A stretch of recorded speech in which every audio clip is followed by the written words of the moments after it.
What's up guys, Matt Nelson here with Focus Camera, and tonight we're putting 3 Sony flagship cameras to the test, shooting Manhattan from a helicopter, doors off, at night.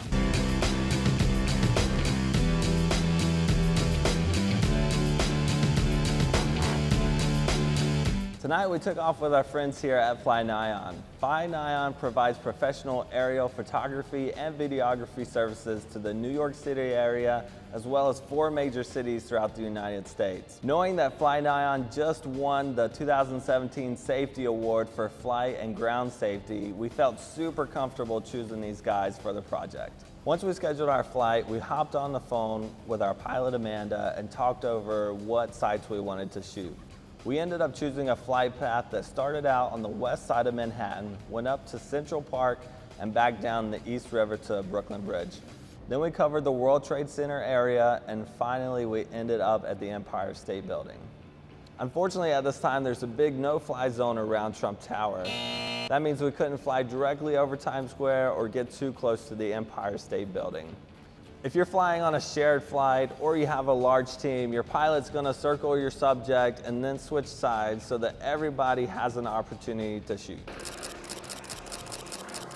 When you're shooting from a helicopter with the doors off, you have a lot of wind coming down from the rotor blades.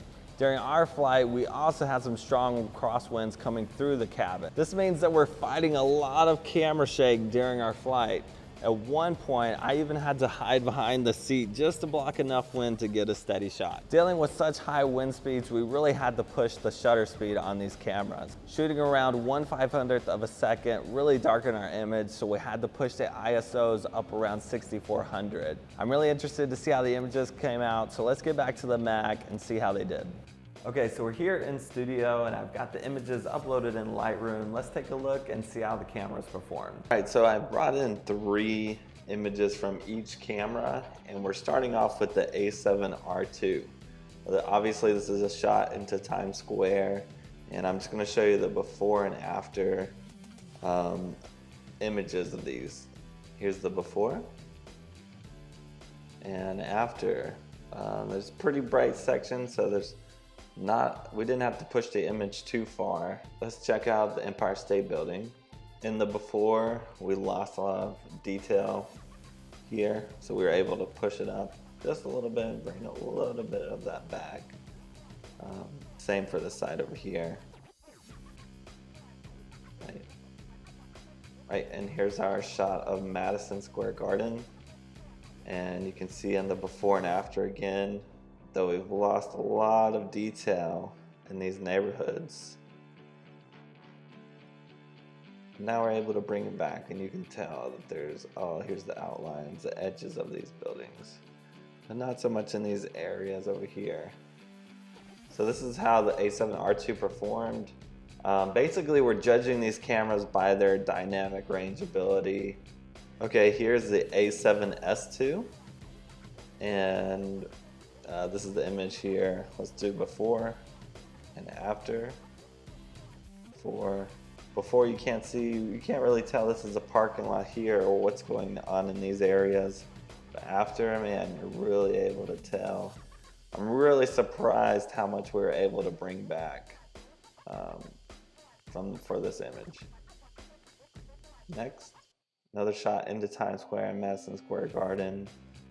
Here's a before and after, and again, I'm just really surprised at what the a7sii can do and its dynamic range abilities. And the final one, before and after. Obviously the colors here are my choice, what I think is interesting, but man, the detail we're able to get back from the image from the a7sii, I think it performed pretty amazingly. And finally, we have some shots from the a9, and I think you'll see that it performed to about the same degree the a7sii did. One of the key differences was the a9 was shooting at a f2.8 on a 90mm. You can see here.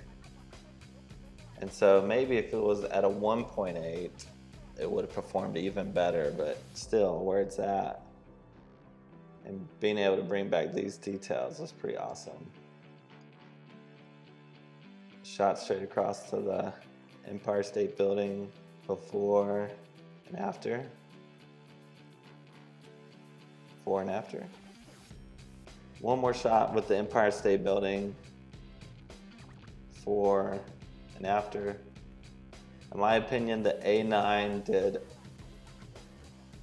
almost up to par with the A7S2. I do think the A7S2 was a clear winner just for how much it was able to pull back from images like this. Alright guys, that's it for today's episode. If you found this video helpful, make sure to give us a thumbs up below and then subscribe to our channel for more great videos like this. If you have any questions about aerial photography, comment below and I'll be sure to answer those questions as soon as I can. If you'd like to keep up with the latest on camera gear, news, and deals, subscribe to our newsletter. I'm Matt Nelson. I'll see you next time.